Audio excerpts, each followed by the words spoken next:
বলক শহরে একসময় এক ধার্মিক ও জ্ঞানী মানুষ বসবাস করতেন, যিনি ছিলেন হযরত আলী রাদিয়াল্লাহু তাআলা আনহু এর বংশধর।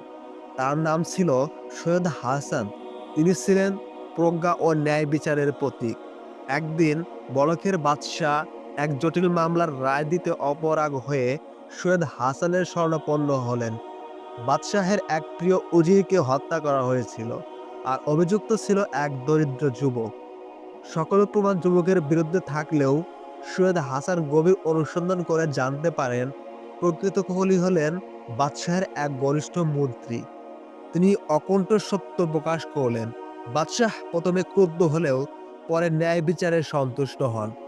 সৈয়দ হাসানের জ্ঞানের প্রতি শ্রদ্ধা জানিয়ে তাকে রাজ্যের প্রধান উপদেষ্টা নিযুক্ত করেন।